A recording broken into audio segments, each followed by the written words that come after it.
Hello, my friends, and welcome to another episode of On the Grass. My name is Dave Swerski, and I'm so glad you've decided to spend a few minutes of your day here with me to talk about our beloved team, the Bears. On today's show, we're going to look at the Bears results through the first 4 weeks of the season and look to how things are looking coming out of the bye in a few weeks. We will also dive into the NFL and talk through my picks from last week and pick winners of each game here coming up in week 5. But before we get into all that, please do make sure you've subscribed and drop a comment down below to let me know what you are looking forward to most during this bye weekend. All right, let's go!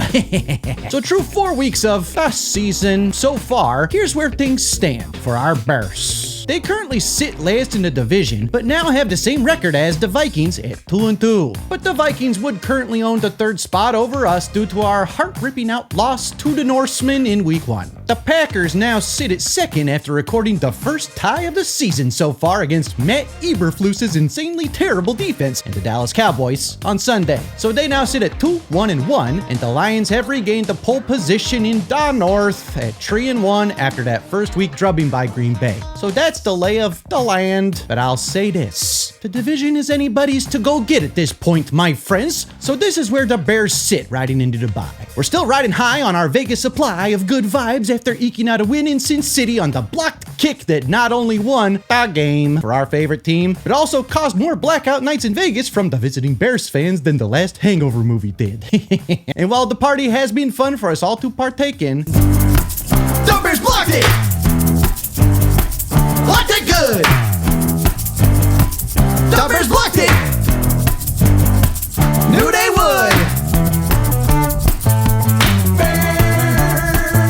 I mean, 2 wins in a row for the first time since last October, and also this marked the team's first road win under Coach Johnson. And now, again, I'm getting away from myself, but believe it or not, Coach Ben is now 1/3 of the way to as many away wins as his predecessor had in his entire tenure as Bears head coach. I tried so hard for you, Flus. Once you went full facial hair glow up, lay sigh. On to better times under a better coach, right? So yeah, we're still high on the Vegas supply. And hey, Ben, listen up, my friend. Now you have a full week and a half until you need to march the sidelines in this rare form we saw from you last week.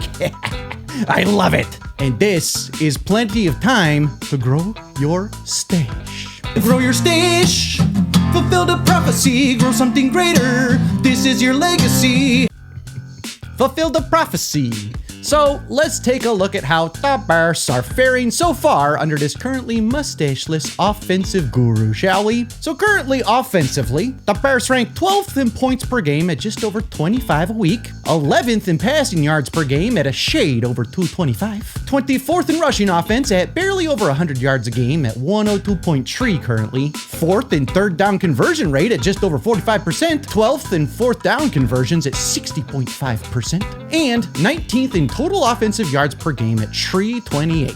So offensively, Game 3 was obviously the best version of itself and helped to skew some of these numbers in their favor. But while I know patience is not one of the most endearing qualities people say of our fan base and what it's known for, I think it's key here, my friends. I have more hope here watching something get built from the ground up than I have in a very long time. I think we all hoped Matt Nagy was going to put something great together, but we didn't have the kind of chess pieces we do now on offense back then, and I think there's way more upside with Ben Johnson's offense. So we've got to give it some time.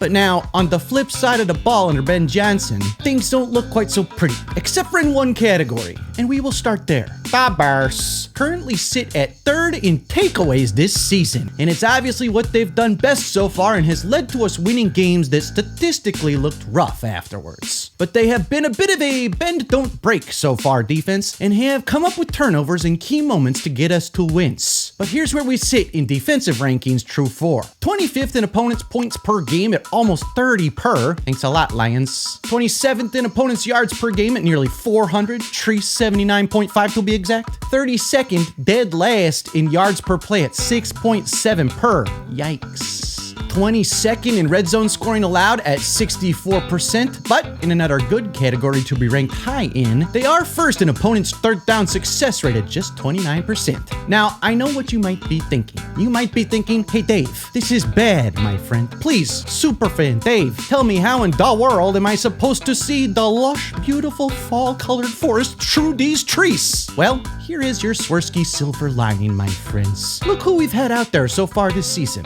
Didn't get a full game out of top cornerback Jalen Johnson. Haven't seen even one Kyler Gordon Spider-Man flip, as he has yet to suit up and take the field. TJ Edwards, who is a tackling machine, Tackling fuel. has been injured more often than not. Grady Jarrett has been out, and the list goes on and on. But they are still fighting and taking the ball away, and they still sit at 500 now. They've now got a bye week to try to get those guys who haven't been able to go healthy, and I do truly believe the bump will be significant when Kyler gets out there and when TJ can stay out there. Add them to what they've been able to do, making big plays, and I don't know, we might have something special. Now, one big stat I want to mention about the Bears, and if you've been here with me for a minute, you know I have been singing to the masses about the potential of this one player to have a breakout season. And he's doing it, my friends. Let's give it up for Odunze. Yeah! This guy now has caught a TD pass in all 4 games, which is, get this, the first time that a player for the Bears has scored a touchdown in all 4 first games since Walter Payton did it back in 1986. That is worth celebrating and should give my friends out there one more silver lining to give you a smile and help you enjoy your bye week brew of choice watching the other games. I think this guy is going to be one of the next great ones in his time, my friends. He's made of the right stuff, seems like such a good human being, and is dedicated to put in the work to be the best version of himself. And he's gaining the chemistry with his draft meet QB play by play, day by day, and will continue to year after year. Keep these two together and the foreseeable future is bright, my friends. So congrats to you, Rome. I may have a new jersey on the way to add to the Superfan wardrobe. Keep being you. This old Superfan is rooting for you. Let's go! So this weekend, we will be able to relax and watch the rest of the games with no fear of a heart attack from the emotional roller coaster we all can't help but continue to get on every single week, every year of our lives. So let's take a look around the league at the rest of the games and do a little winner picking. That was a dangerous one to say. Last week I went 9 for 7, a so-so week, but I will do better here, I promise. First up on Thursday Night Football, we've got the Battle of California as the Niners head to SoFi to take on the Rams. And I think the Rams will win this one. Puka is crazy. I think every fan wishes they had a Puka on their team.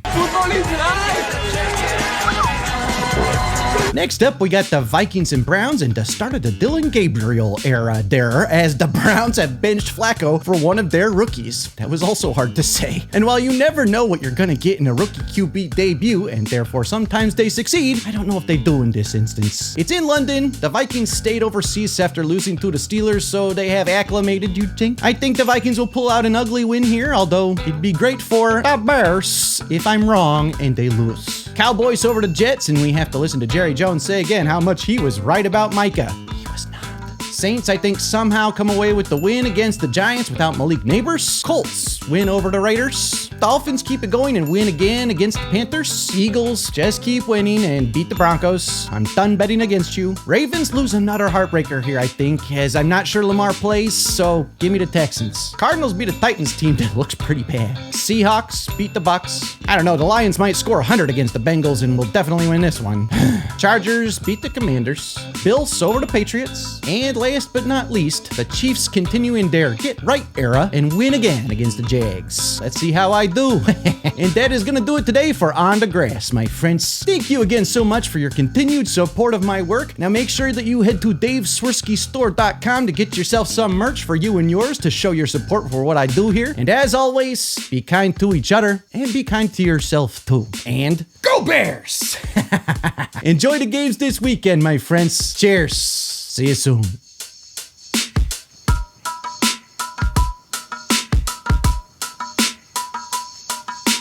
Hehehehe